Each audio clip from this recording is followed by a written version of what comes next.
Hello and welcome to Lesson 15 of our class, Basics of Biblical Archaeology. Today we're going to look at the site of Khirbet Qeiyafa, which is a site related to the United Monarchy of Israel before the split, the division that takes place in the 10th century. So this site is very important for biblical history, especially because it affirms the concept of a united monarchy, a central authority where there was power, there was control, there was a nation that had the opportunity to express itself and actually be engaged in defensive measures because this was a military outpost. So I think we're going to have fun with this site. We're going to start with the David film. What's that all about? Well, there's a film that's being produced by South Africans. In fact, this is a picture of the southern tip of Africa. This is Cape Town, where I went some years ago, and there were Christian filmmakers there who would be making a film called the David film. I'm not even sure if they've settled on the final title or not. They're hoping that summer of 2024 is the time when it comes out. But this film is about David, and they found out about the research that I had done on Khirbet Qeiyafa, and they invited me to come over and help them with the film. It's going to be an animated film, kind of along the lines of one of the Pixar films, and they're hoping it kind of goes over as well as films like Prince of Egypt. So I encourage you to consider checking that film out. We'll see how well they took to some of the advice or suggestions I gave them, but I think they will do a great job with it because they really want to make it a great film. So here's a little bit of a advertisement for it. You know that verse, I have found David a man after my own heart, which is an important verse to tell us about what's inside of David. And this is just a picture of David contemplating as he's looking out over the Judean hills. Now, let's look at a map of the area around Khirbet Qeiyafa, and then look at the mound itself. So Khirbet Qeiyafa is located pretty much about halfway between the Mediterranean coast and the Dead Sea. It's in the area we call the Shvela, the buffer zone, if you will, between the coastal plain here and the central mountain spine here. So Khirbet Qeiyafa is located between Azekah and Soko, much more locally. Azekah being a Canaanite city, and Soko, of course, an important city in Israel's history, as well as Canaanite. So they're located along the Elah Valley. The site is located in the western part of the upper Shvela, on the summit of a hill that borders the Elah on the north. The Elah Valley runs due east and west, and immediately to its west is a ridge that consists of hills that align perpendicularly from north to south.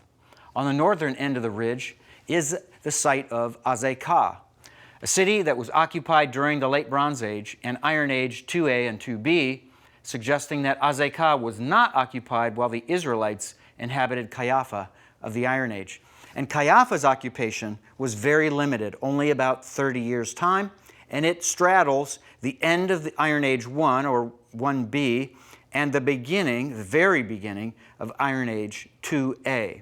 So that short window of time falls outside the bounds of when Azekah is occupied.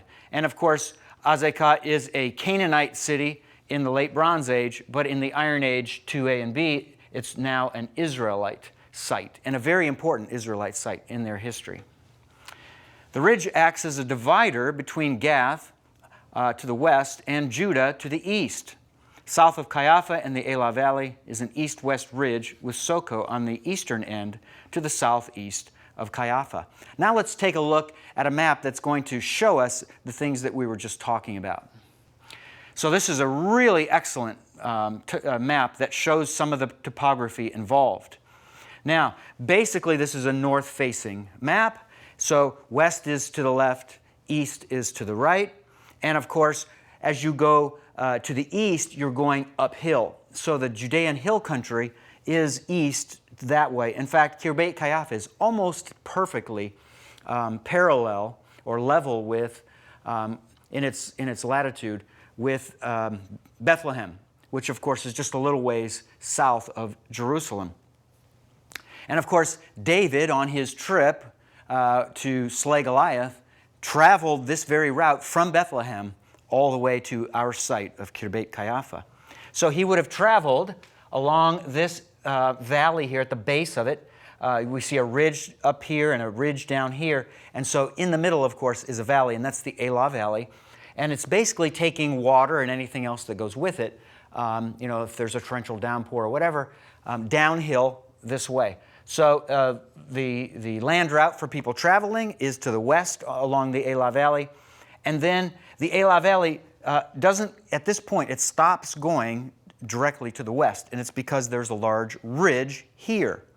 So Khirbet Qeiyafa is located right here. And the Elah Valley essentially turns to the north at this point. So it makes an L-shaped turn to the right, and then it proceeds just a little ways to the north, and then it bears to the left and once again continues straight to the west. But on that corner overseeing the east-west bound and the north-south bound part of the Elah Valley, overseeing that is the site of Azekah. And that's why it's such a strategic site. That's why the Canaanites built a city here, because it oversees all traffic moving from this way, and with a little help from moving a little to the south, anyone traveling down the Elah Valley to the west. So Azekah is extremely strategic. But at the time that Saul takes over as king, Azekah is in ruins. It's no longer a functioning city. So the question comes, if the Israelites are strong enough, can they establish a beachhead here, a fortress, to be able to oversee the traffic? And that's exactly what they did at Khirbet Qeiyafa. I wrote an article, a journal article that was published in 2021 on the site of Khirbet Qeiyafa, and I discuss the whole question of when the site was established and how long it was and where it fit in various times. And I try to make the case there for the fact that this definitely is the right site for where the Israelites were camped when you had the battle between David and Goliath. And virtually all, or certainly most scholars would agree with me on this, that this is that site that's mentioned in the text in Samuel related to the battle. And we'll look at that a little bit as we go. So this is a view basically overhead of Qeiyafa, Khirbet Qeiyafa, an aerial view showing you essentially the perimeter wall. So it's somewhere between a circle and an oval in shape, and you can see again the perimeter of the city wall that extends around it, and that wall was intact and in use at the time that the battle between David and Goliath and the forces then of the Israelites versus the Philistines took place. So that's our site, very beautiful site. And you can already see here was a very important structure. There was an administrative center at the middle here at the top, the highest point of the tell. And so all of the royal activity and the strategizing and so forth and where decisions were made, that all would have taken place here. But there's not much more to say about this because over time, in antiquity especially, it was pretty much leveled and wiped out, and so there's not much that has remained from antiquity until today. This is another view, another aerial view looking at the site from not directly overhead, but with an angle, 45 degrees or so, allowing you to see a little bit closer some of the remnants of some of the wall that's here, showing you some of the excavation that's been done as well. So it's a beautiful site. I encourage you to go see it. If you're in Israel, it's worth the time to be able to see some of the remnants that are there. And it's fun to get a feel for the perspective of what would have happened between David and the Israelites and Goliath and the Philistines. All right, let's talk now about the identification of the site. What is it called in the Bible? Because Khirbet Qeiyafa is essentially an Arabic term, and really that doesn't help us when we're opening the pages of the Bible. Well, where is it located? So essentially where the green square is here, that's where the site of Khirbet Qeiyafa is. Here's Bethlehem, and this is basically the road that David would have taken on his way over to Khirbet Qeiyafa. And here's what it says in 1 Samuel 17:52.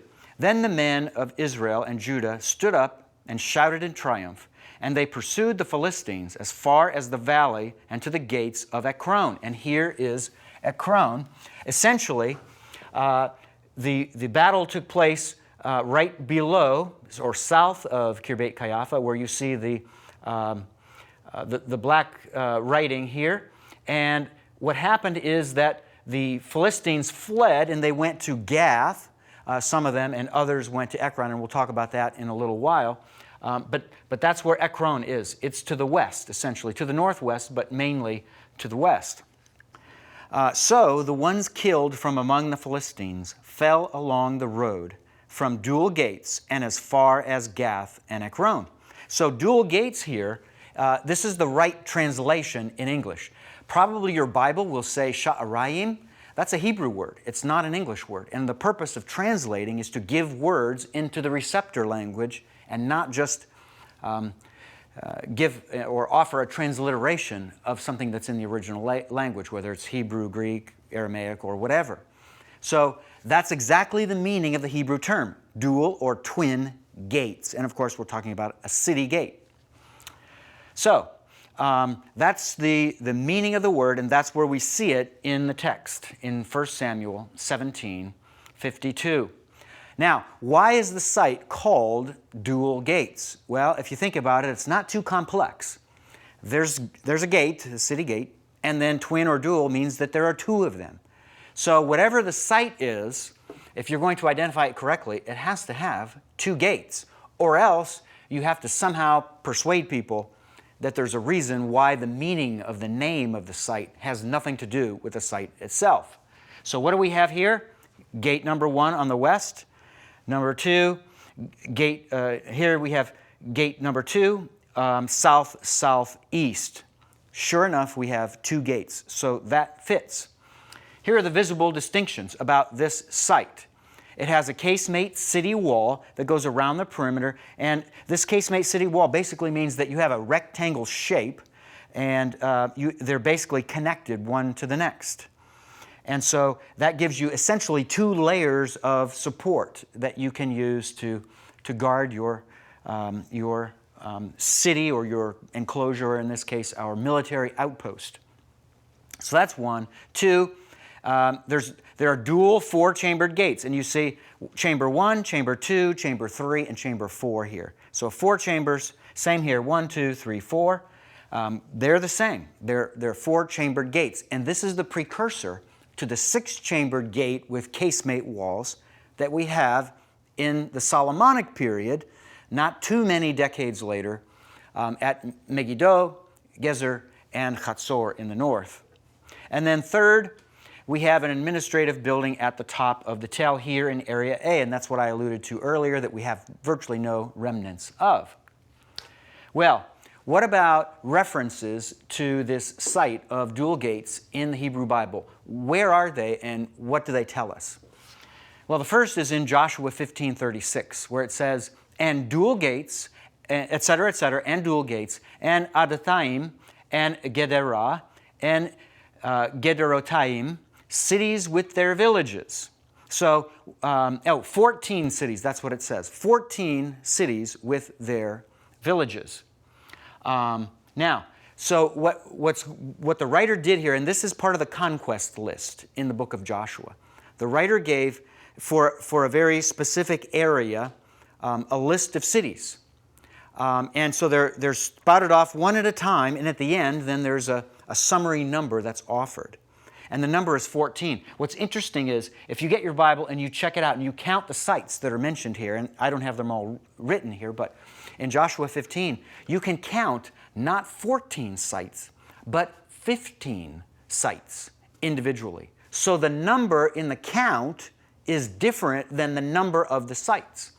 But the irony of that is there are other lists in that very area, one of them with 29 sites. And you can count off one at a time, all of those added up, and you come up with 29. And what's written in the text at the end is the number 29 cities.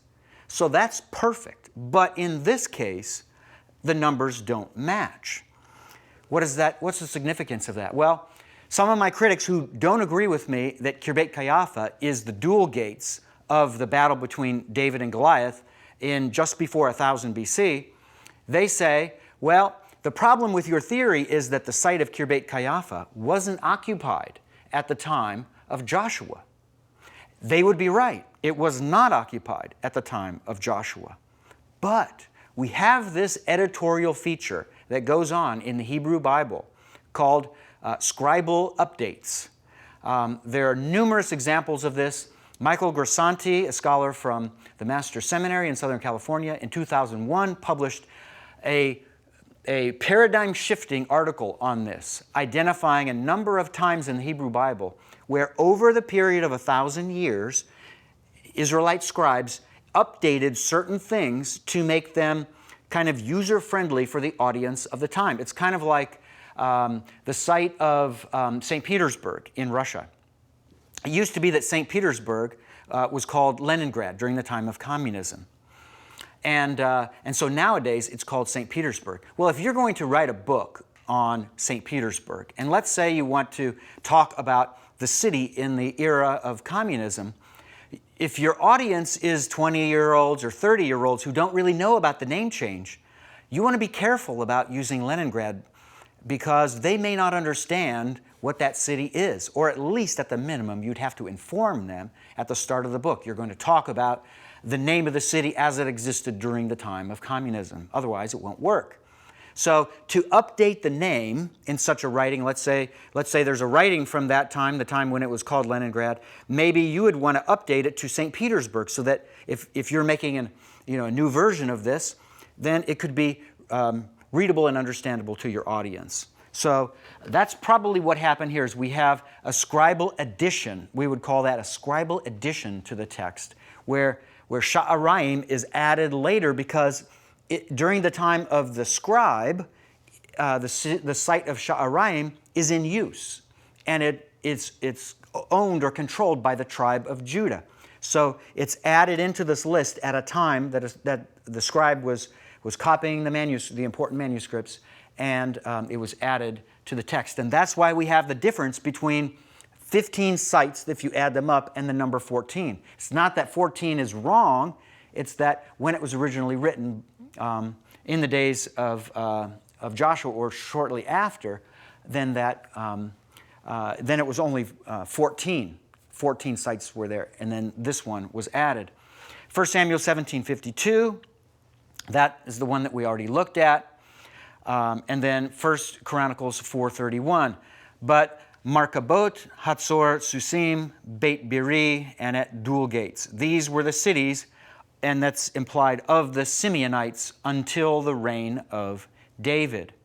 So this is written by Ezra much later, much after the fact.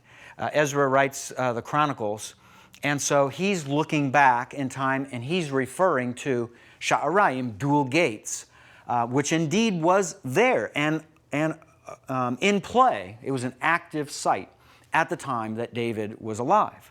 So, and that's it, until the reign of David. And that suggests to us what I try to prove in my article, which is that the site was occupied in the latter part of Saul's reign and then into the early part of David's reign. And during David's reign, probably while he's out campaigning somewhere else, somebody comes by and destroys the site of Khirbet Qeiyafa. And that's probably the Philistines, while David is in battle with some other group.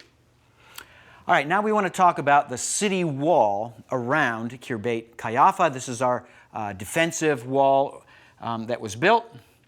And so this is a beautiful model that was made of the site. And you can see around it this essentially twin city wall. Because we have this casemate kind of wall being made, it acts as a dual or twin wall around the city.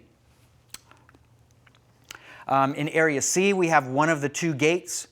And here we can see casemate walls. Do you see these rectangles here? One rectangle after another. and there was a little bit of an opening in each one. You can see them here, and through those openings, people would come in. And what they did is, just like we have with Jericho, if you remember our study on Jericho, where the houses were built to abut the city wall, and that's exactly what they did with the casemate wall.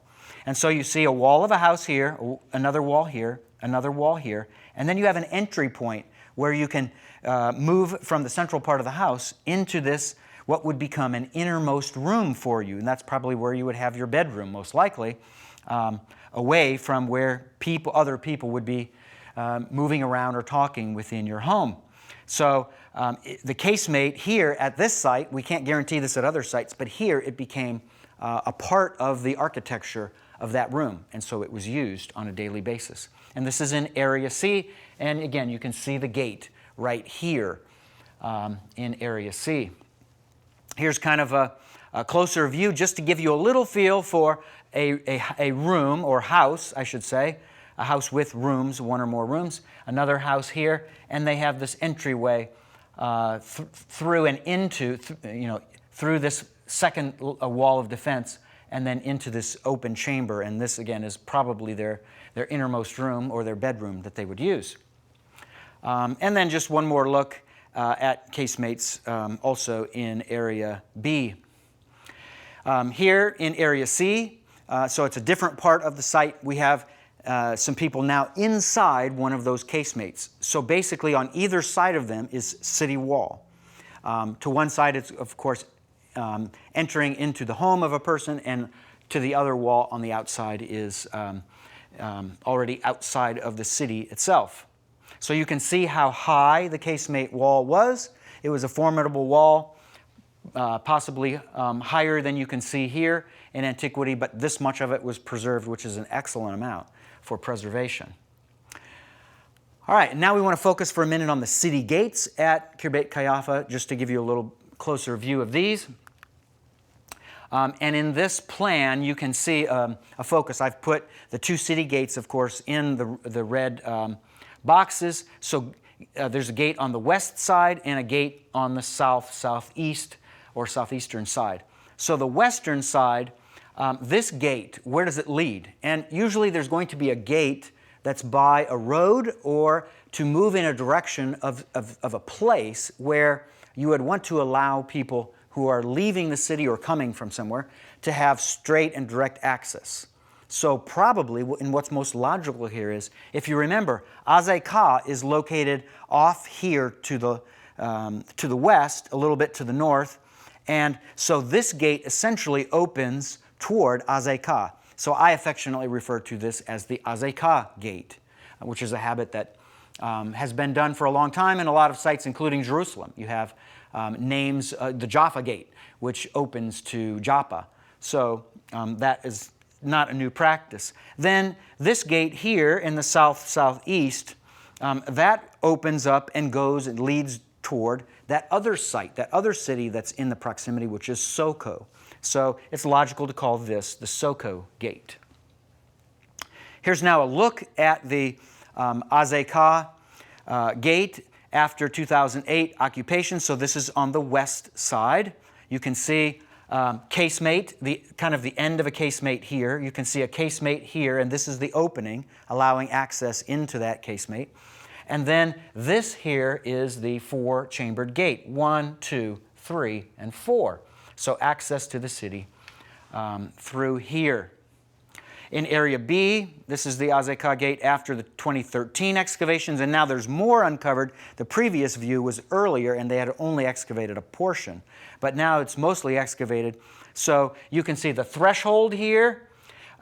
This is the road out of the city, and then the road into the city via the chambered gate. And of course, it can be guarded with whatever force you want, with whatever soldiers with weapons or whatever. But it would definitely be protected and guarded in antiquity. So casemate wall on one side, casemate wall on the other side. And speaking of the threshold, here's a zooming in on the threshold. So you have casemate wall here, casemate wall there, and right here at this point we have a stone that's set and essentially abutted against the walls.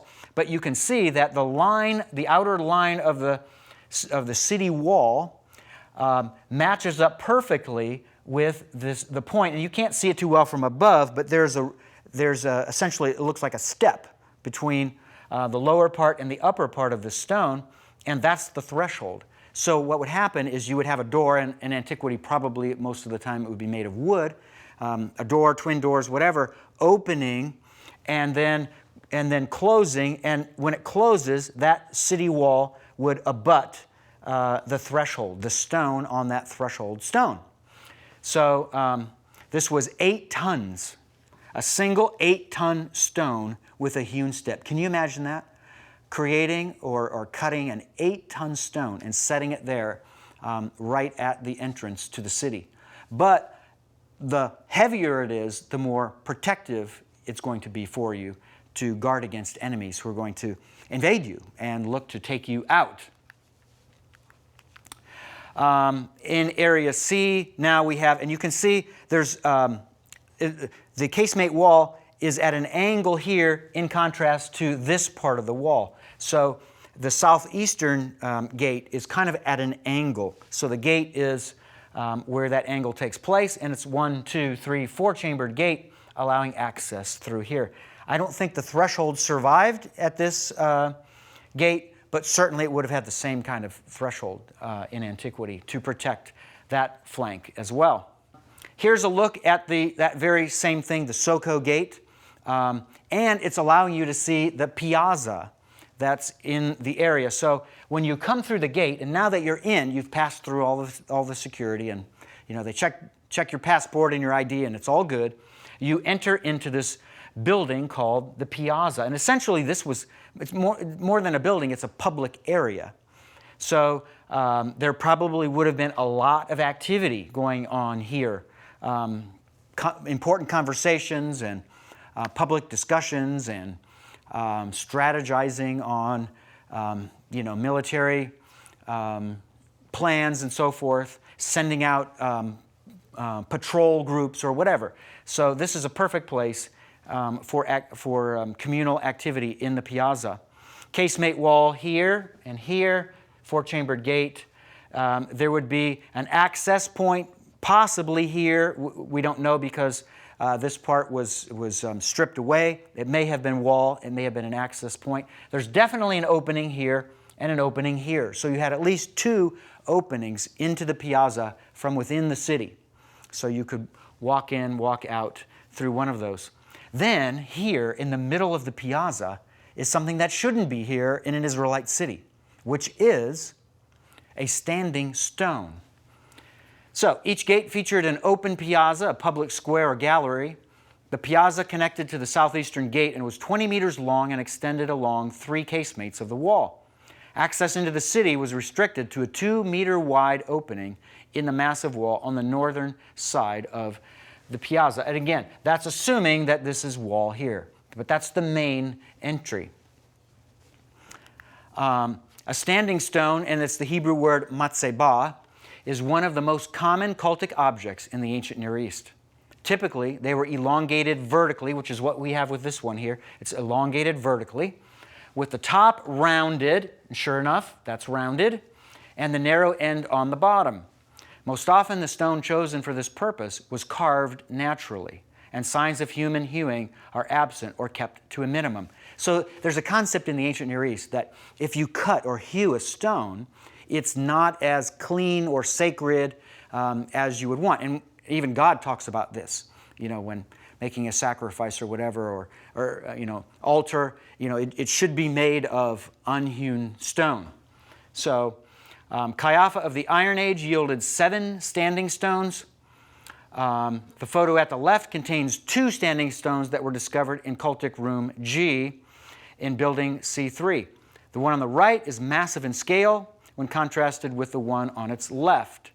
So Deuteronomy 16:22 is the passage we want to look at for God's prohibition of standing stones. In fact, here's what it says.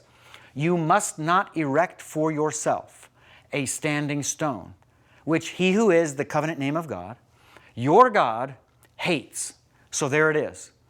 Because standing stones were used in the worship of pagan deities. That's why God hates them. because of what people did with them. So the fact that we have a matzebah here in the middle of this piazza, not a good thing. Not a good reflection of spiritually where the people are at this time. And if you study the life of Saul, and the site was founded under the reign of Saul, if you look at his life, you can see that this is a man who was not committed to God. This is a man who probably was in the midst of worshiping foreign gods, most likely Baal and Asherah, the two chief deities that the Israelites constantly struggled with as far as their worship goes. All right, now let's talk about the destruction of the site of Khirbet Qeiyafa in David's lifetime. The Iron Age city was destroyed suddenly, as indicated by the numerous artifacts uncovered on the floors of each building. Thousands of pottery vessels, hundreds of stone tools, and dozens of metal artifacts were excavated in the destruction debris. Many complete vessels and artifacts were found on the floors, especially pottery vessels, but it was extremely rare to find all of a vessel's fragments in one spot. In other words, the breaking of the vessel was such that the pieces were scattered in different directions, not all together in one lump in the position you'd expect. If the full vessel was left there, you'd expect that all of the parts would be right there. But it was extremely rare for all the parts to be in one spot. And that suggests that the vessels were broken or smashed in such a way that there was force added, and the potsherds, once it broke, just spewed off in all directions. And that suggests a kind of anger and a lack of control and a purposeful, firm destruction. Most likely the vessels were shattered by people intent on smashing objects with force. This picture of the site at the time of its destruction suggests that it was abandoned in haste, probably due to a sudden threat. And so that's something we have to talk about. All right, here's just a little bit of a look for you to see how this shakes out. You can see a beautiful vessel here, for example, that's broken, and lots of potsherds of broken vessels. And here what is the majority of a complete vessel, and they're just scattered in different places. So that's some of the destruction. Here's a little bit more, and you can see these are larger storage jars that were broken. The handle on this one, and this is all in the destruction layer. So it's very clear where the destruction is visible on the site. So the archaeologists were able to focus their attention just on that. Metal objects were discovered inside storage jars and others in drainage channels or in corners of rooms, suggesting to the excavators that they were hidden deliberately. That's by the residents of the site. They hid them away so that they would not be found by the enemies who came to overtake the fort. So the picture that develops now is probably the occupants of the site fled and somebody came in and destroyed what was there or visible. Yet no traces of burning or ash were seen at the site except near cooking installations. The site thus was not put to the torch, so it wasn't destroyed by fire. No skeletons, that is, depicting some kind of violent death, which we have at some ancient Near Eastern sites, such skeletons with weapons and blades and visible signs on the head or bones that show a forcible, harmful attack on a human body. So there is no sign of that, or concentrations of arrowheads or other projectiles showing that there was a fight. There's no sign of a fight at the destruction. Likely, this is how we can reconstruct what happened at the site when it was abandoned. The inhabitants of the site, and I'm suggesting, like most others, that these are Israelites, and I don't really know of anybody who disagrees. The inhabitants witnessed an army approaching and realized that they could not protect themselves within the outpost. They knew it was futile to stay because the army coming was too big and too formidable. So the residents packed the most valuable items they could carry, if they even had time for that, and concealed the metal objects for later retrieval. So the things that were most valuable to them, they tried to hide them under something and then cover it up and leave. And the other things, such as vessels, pottery and whatever filled with grain or whatever it was filled with, they would just leave it because it was too heavy to carry. Given that the enemy probably came from the west, since the fort was built to guard against Philistine incursions into Judah, the Hebrew residents fled out the Soko gate and scurried eastward up the Elah Valley in hopes of outrunning their enemies and getting to a place of safety within the company of their kinsmen. So let's look at this on a map to see how this works. So remember, this is our map. Azekah is abandoned at this time. It's no longer a Canaanite city. The Philistines are to the west. And if they have a large army that they've assembled, maybe because David is off fighting in some other theater, they move up the Elah Valley in this way to the east, and then they make their turn and so forth. And in this area, the scouts or the watchmen who were at Khirbet Qeiyafa, either from the city, maybe on top of the wall or whatever, or from this ridge, if they always had someone scouting from this position, someone would have seen, if not heard, the army approaching from the west, because it would have been very loud and it would have been very clear.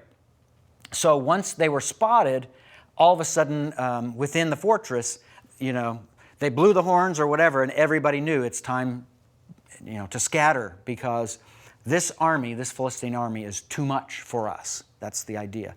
And especially if there was no backup army anywhere close, because they would have known what's happening with David's army somewhere else in Judah or in lands beyond as he's fighting. And of course, he was constantly in battles with people. So the army comes, the residents see this. What do? They flee, so they leave through the southeastern Soko gate, and they go down into the Elah Valley, and they hightail it to the east. They're going a little bit uphill on their way into Judah, trying to essentially outrun the Philistines who are chasing them. So the Philistines arrive, they get to the site, and nobody's home. So what do? So the Israelites have fled, and the Philistine soldiers who are here, they take what they can see and they smash it into pieces, break things, and they create havoc and devastation. But they don't stay around to set the place on fire or try to take the goods. Probably they decided it was more important to chase the Israelites. So as soon as they finished some smashing, they probably fled through that same gate and went after the Israelites as they escaped to the east. The story doesn't tell us what happened to the Israelite soldiers. The enemy entered the city unobstructed, looted all the valuable goods, then wreaked havoc on the inhabitants' belongings and the cultic areas, breaking the pottery, stone vessels, and cultic objects. The fleeing Israelites probably had hid their belongings in anticipation, or at least hopes, of returning to the site eventually. And of course, it didn't really work out that way because it was never inhabited again. So what they left behind stayed behind, which I suppose you could argue suggests maybe that the Philistines caught up to them. That's possible, and kind of took them out, and they would have nothing to go back to. And they couldn't get their things anymore if they were all killed off. So that's possible. The fleeing Israelites, yes, probably hid. So it's difficult to know why the city was not burned. Perhaps the site was conquered during the rainy season, which would lead to conditions too wet for the city to be set ablaze. What is certain is the great speed and the violence of the conquest when the Philistines came and sacked the city. The site was not resettled for over 600 years, as Azekah filled the role that it left behind. So what the Israelites did is, when this was all over and it's now after the lifetime of David, and they decide we need to protect our western flank again because there's nothing here at Azekah and there's nothing left anymore at Khirbet Qeiyafa. What they probably did is they decided, let's skip Khirbet Qeiyafa, it's too small.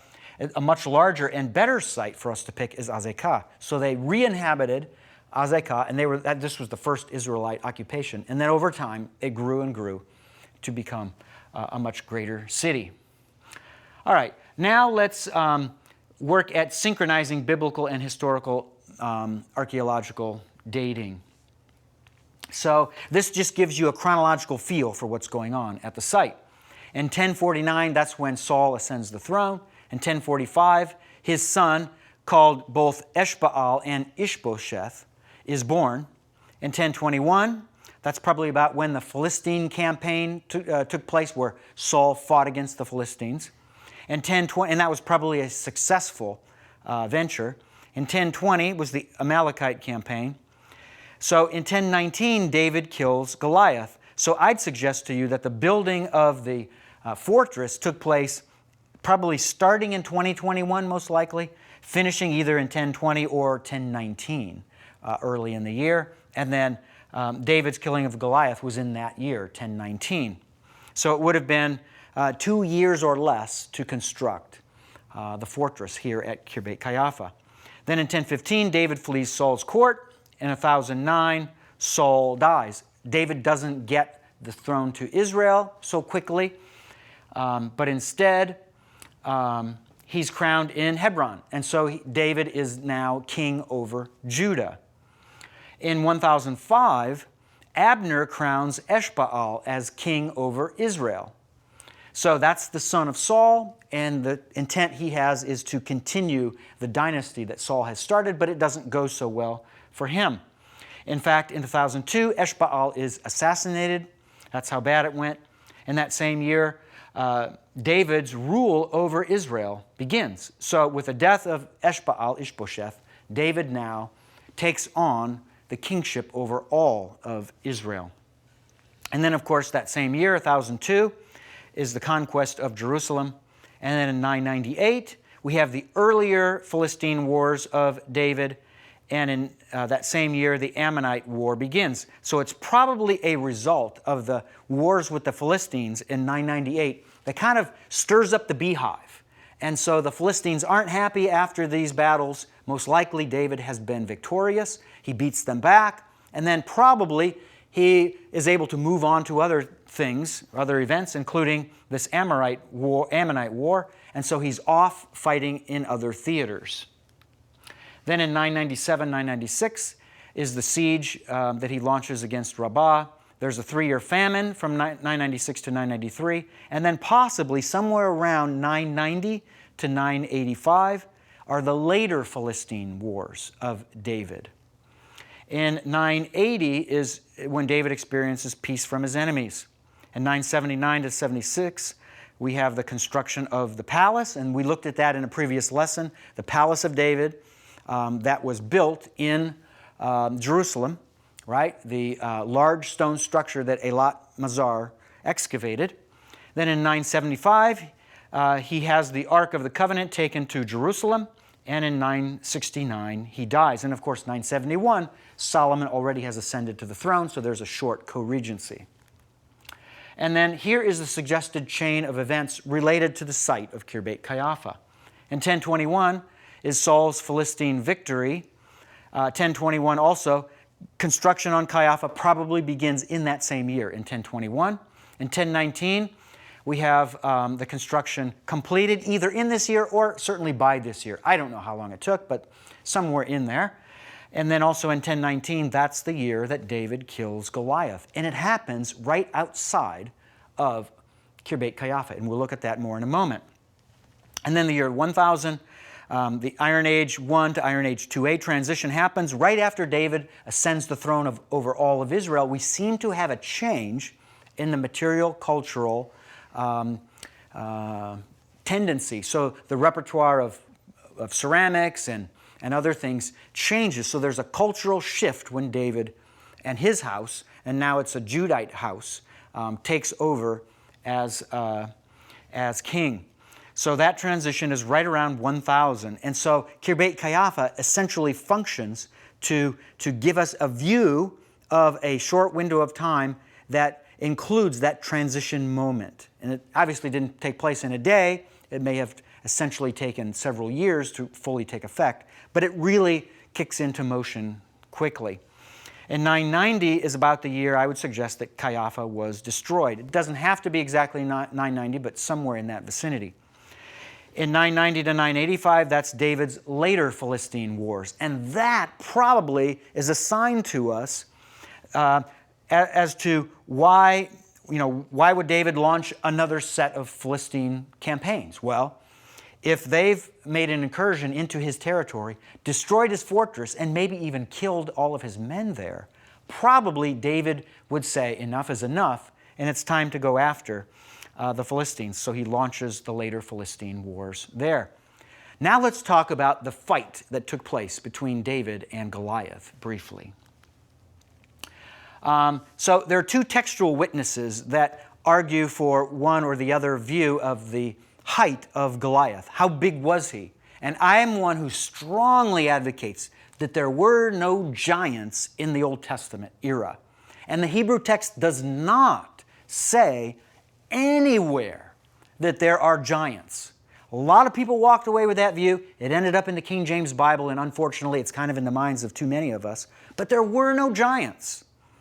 How tall was Goliath? Well, it depends on the textual witness you use. If you use the Masoretic text as your source, then the equivalent is 9 feet 9 inches. And that sounds like, if not a giant, someone who's larger than a person who's larger than the average bear. It's larger than Yao Ming. It's larger than Kareem Abdul-Jabbar. This is one tall person if he's 9'9". But the Dead Sea Scrolls, or one of the Dead Sea Scrolls, and Septuagint manuscripts of the 4th century AD, that's the Greek translation of the Hebrew Bible, and Josephus, so that's 3 independent witnesses, they all give a measurement that's 4 cubits and a span, and the equivalent of that is 6 feet 9 inches or 2.06 meters. That is a lot more realistic.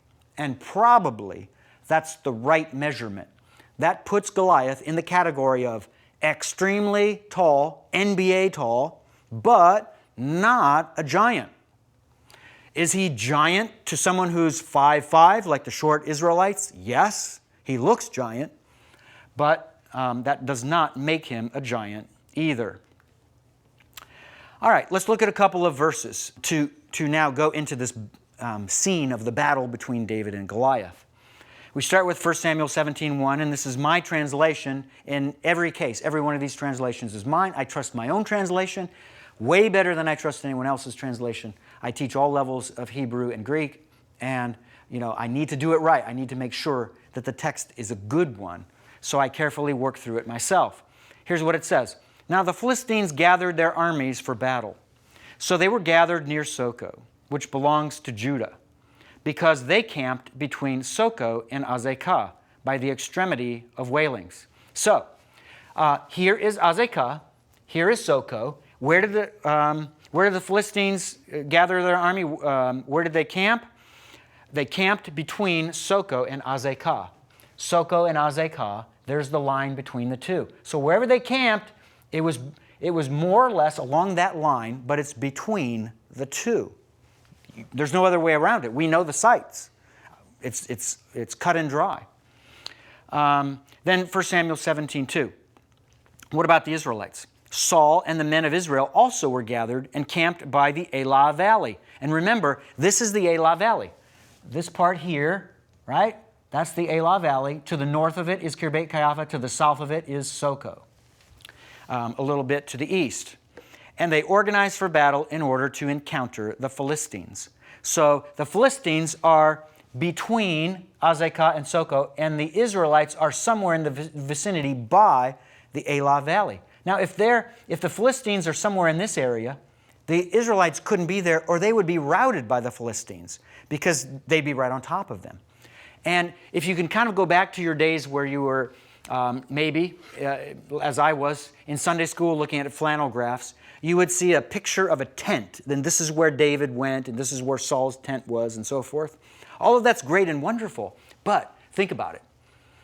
If the Israelites were dwelling in tents, why would the Philistines sit there day after day for 40 days and not be able to attack them and not rout them? Why not? Why wouldn't they go into battle? Certainly they would. Certainly they would attack.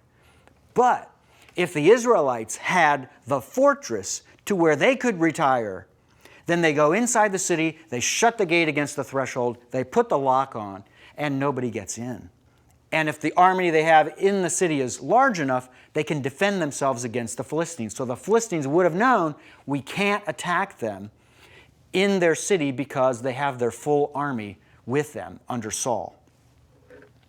So that's the battle as it lines up. So here is the line between Azekah and Soko. So the Philistines are somewhere there. The Israelites are by the Elah Valley. And if the Philistines are between this, the only logical place is this ridge here. So that has to be where the Philistines were. And that puts the Israelites directly opposite from them in all actuality, in all likelihood. And if that's the case, if the Israelites were somewhere they couldn't be attacked on any day of those 40 days, then they would need to be in some kind of fortress. And that makes Khirbet Qeiyafa the only option. And of course, it's called dual gates, and at the same time, there are two gates that are part of the site. So it's really pretty simple. This is the site of dual gates. And this is the place, right in this area of the Elah Valley, where David and Goliath fought. So if you ever want to go to Israel and visit the site, you can. You can, and I did this. I made this walk from Khirbet Qeiyafa all the way down and across the Elah Valley. It's pretty neat.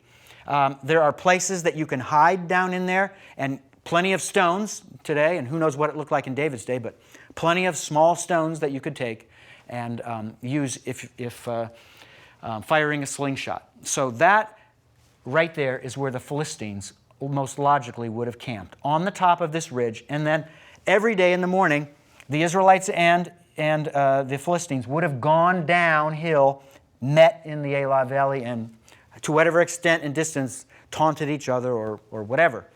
So that's how it all would have shaped up.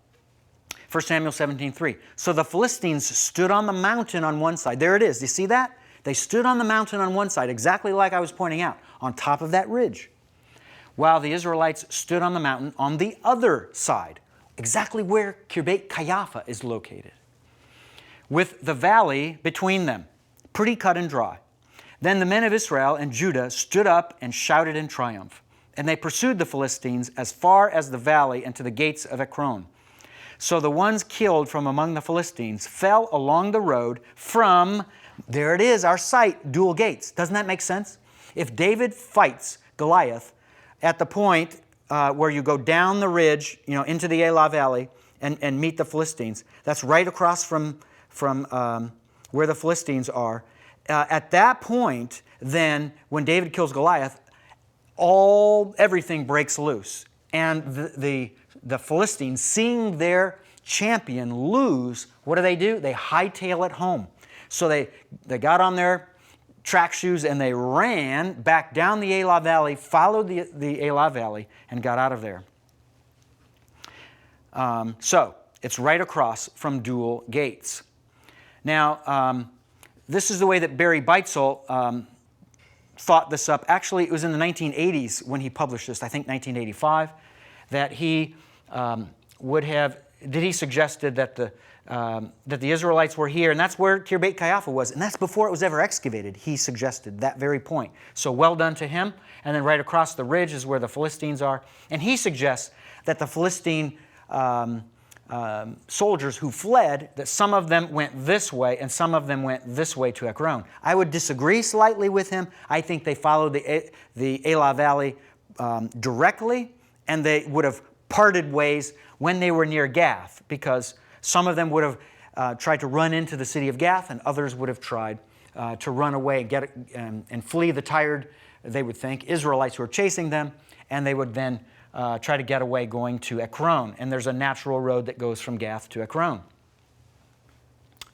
So, Philistine camp, where is it? There it is. There's Khirbet Qeiyafa.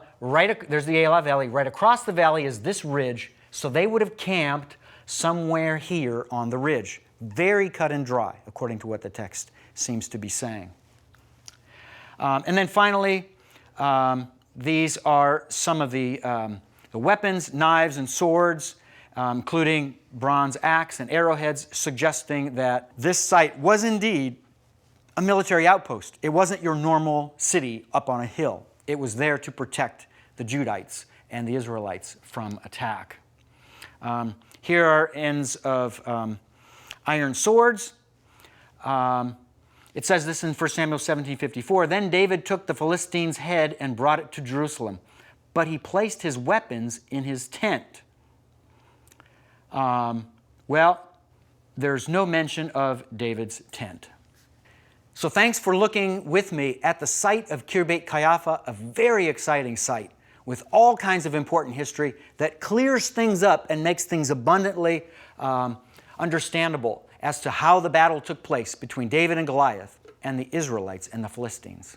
We'll see you next time for our last lesson in our course, Basics of Biblical Archaeology.